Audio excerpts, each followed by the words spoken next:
بسم اللہ الرحمن الرحیم 10 اسلامی باتیں قرآن و حدیث کی روشنی میں۔ نمبر 1، اسلامی تاریخ۔ حضرت ابراہیم علیہ السلام کو سزا دینے کی تجویز۔ حضرت ابراہیم علیہ السلام کی دعوت و توحید کی خبر آہستہ آہستہ بادشاہ نمرود کو بھی پہنچ گئی، جس نے خدائی کا دعویٰ کر رکھا تھا۔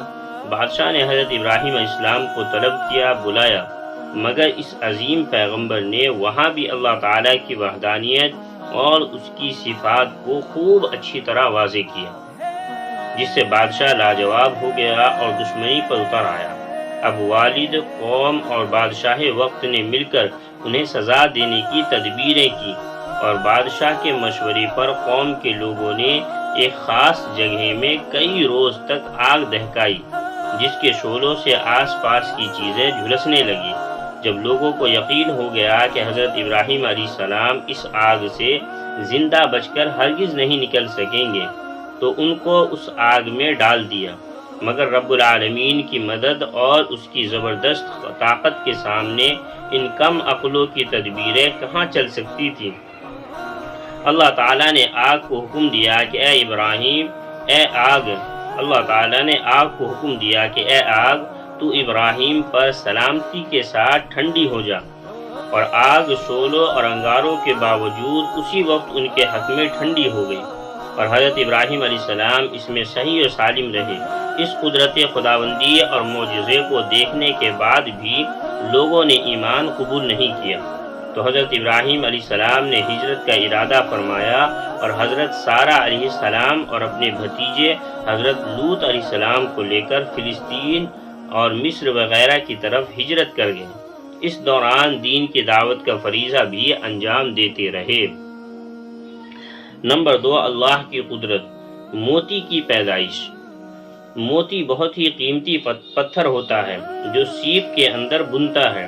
جب سیپ کے اندر موتی بننے والا مادہ پہنچتا ہے تو اس پر چمکدار رنگ والے کیلشیم کاربونیٹ کی تہ چڑھ جاتی ہے۔ یہ مادہ موتی بنانے میں اہم کردار ادا کرتا ہے۔ اس کی مدد سے چند ماہ میں چمکدار، قیمتی اور خوبصورت موتی بن جاتا ہے۔ آخر سمندر کی گہری تہوں میں بند سیپ کے اندر اتنا قیمتی موتی کون بناتا ہے؟ بلا شبہ سیپ کے اندر موتی کا پیدا کرنا اللہ تعالی کی زبردست قدرت ہے۔ نمبر 3، ایک فرض کے بارے میں ماں باپ کے ساتھ اچھا سلوک کرنا۔ قرآن میں اللہ تعالیٰ فرماتا ہے، ہم نے انسان کو اپنے ماں باپ کے ساتھ اچھا سلوک کرنے کا حکم دیا ہے۔ اس کی ماں نے بڑی مشقت کے ساتھ پیٹ میں رکھا اور بڑی تکلیف کے ساتھ اس کو جنا ہے۔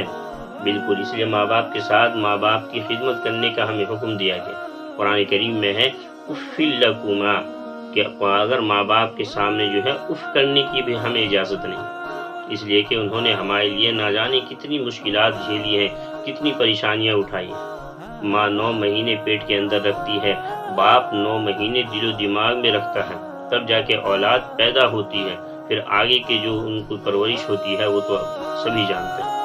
تو اس لیے ماں باپ کے ساتھ جو ہے اچھا سلوک کرنا چاہیے ہمیں۔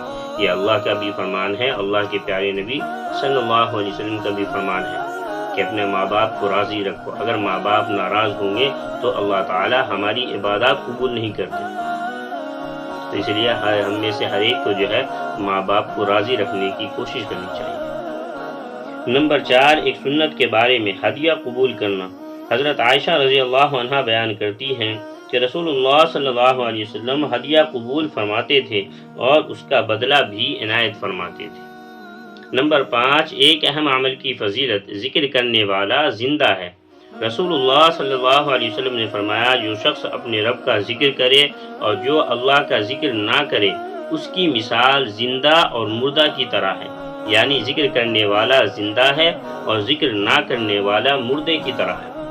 اللہ تعالیٰ کے بہت سے ذکر ہیں، کتابوں میں بہت سارے ذکر بتایا گیا، لیکن ان سب میں سب سے بہترین ذکر بتایا افضل الذکر لا الہ الا اللہ، کہ لا الہ الا اللہ کا ذکر کرنا سب سے بہترین ذکر ہے۔ تو یہ ایسی ذکر ہے، اس کے لیے کوئی خاص وقت متعین نہیں ہے کہ ہم ایک جگہ فکس کر لیں کہ بھائی صبح میں یا شام میں بیٹھ کر ہی اس کو پڑھنا۔ آپ چلتے پھرتے کام وغیرہ جو بھی کر رہے ہیں وہ کرتے کرتے بھی آپ اس کو پڑھ سکتے ہیں۔ لا الہ الا اللہ، لا الہ الا اللہ پڑھتے رہیں، اس کا ورد کرتے رہیں آپ، انشاءاللہ آپ جو ہے اللہ تعالیٰ کے یہاں ذکر کرنے والوں میں شمار ہوں۔ نمبر 6، ایک گناہ کے بارے میں ایمان والوں کو تکلیف دینا۔ رسول اللہ صلی اللہ علیہ وسلم نے فرمایا، جس شخص نے کسی مسلمان کو تکلیف دی اس نے مجھے تکلیف پہنچائی، اور جس نے مجھے تکلیف پہنچائی اس نے اللہ کو تکلیف پہنچائی۔ اللہ ہمیں بچا کر رکھے۔ نمبر 7، دنیا کے بارے میں استغنا انسان کو محبوب بنا دیتا ہے۔ ایک شخص نے رسول اللہ صلی اللہ علیہ وسلم سے عرض کیا، اے اللہ کے رسول، مجھے کوئی ایسا عمل بتا دیجئے جس کو میں کروں تاکہ اللہ تعالیٰ اور لوگ مجھ سے محبت کرنے لگے۔ رسول اللہ صلی اللہ علیہ وسلم نے فرمایا، دنیا سے منہ موڑ لو تو تم اللہ سے محبت کرنے لگو تو اللہ تم سے محبت کرنے لگے گا، اور جو لوگوں کے پاس ہے یعنی مال و دولت اس سے بے رخی اختیار کر لو تو لوگ تم سے محبت کرنے لگیں گے۔ نمبر 8، آخرت کے بارے میں اہل جہنم کی فریاد۔ قرآن میں اللہ تعالیٰ فرماتا ہے، دوزخی فریاد کرتے ہوئے کہیں گے، اے ہمارے پروردگار، ہمیں اس جہنم سے نکال کر دنیا میں بھیج دیں، پھر اگر دوبارہ ہم ایسے گناہ کریں گے تو ہم ہی قصوروار اور سزا کے مستحق ہوں گے۔ اللہ تعالیٰ فرمائے گا، تم اسی جہنم میں پھٹکارے ہوئے پڑے رہو اور مجھ سے بات مت کرو۔ تو اس لیے میرے محترم دوستو، ابھی آپ کے پاس وقت ہے، اللہ تعالیٰ نے ہمیں مہلت دی ہے، تو ابھی ہم جتنے نیک اعمال کر سکتے ہیں کر لیں۔ رمضان مبارک کا مہینہ چل رہا ہے، اپنے آپ کو خوب عبادات میں تھکائیں، جتنی عبادات کر سکتے ہیں، کیونکہ اگر یہ وقت ایک بار چلا گیا، وہ ایک شعر ہے نا، گیا وقت پھر ہاتھ آتا نہیں، کر لے جو کرنا ہے، وقت باقی ہے ابھی۔ تو ابھی وقت ہے، ابھی عبادات کر لے، جب ہم اس دنیا سے چلے جائیں گے تو ہم کاش کاش کہتے رہ جائیں گے، لیکن ہمیں دوبارہ مہلت نہیں دی جائے گی۔ ابھی موقع ہے، محل ہے نا، وقت بھی ہے، اللہ تعالیٰ کی عبادت بھی کر سکتے ہیں، اللہ نے صحت بھی دی ہے، تو آپ زیادہ سے زیادہ اللہ تعالیٰ کی عبادت کریں۔ نمبر 9، طب نبوی سے علاج۔ کلونجی کے صفوف کو زیتون کے تیل میں ملا کر علاج۔ حضرت غالب بن ابو حجر بیمار تھے، ان کی عیادت کے لیے ابو عتیق تشریف لائے اور کہا کہ انہیں یہ کلونجی استعمال کراؤ۔ اس کے 5 یا 7 دانے لے کر پیس لو اور پھر زیتون کے تیل میں ملا کر ناک کے اس طرف اور اس طرف اسے قطرہ قطرہ کر کے ٹپکاؤ۔ اس لیے کہ حضرت عائشہ رضی اللہ عنہا نے مجھ سے یہ حدیث بیان کی ہے کہ حضور صلی اللہ علیہ وسلم نے فرمایا، موت کے علاوہ کلونجی میں ہر بیماری کے لیے شفا ہے۔ نمبر 10، قرآن کی نصیحت۔ قرآن میں اللہ تعالیٰ فرماتا ہے، تم سب مل کر اللہ کی رسی کو مضبوط پکڑے رہو، یعنی قرآن کریم کے بتائے ہوئے طریقے اور ضابطے پر چلو، اور آپس میں نا اتفاقی مت کرو۔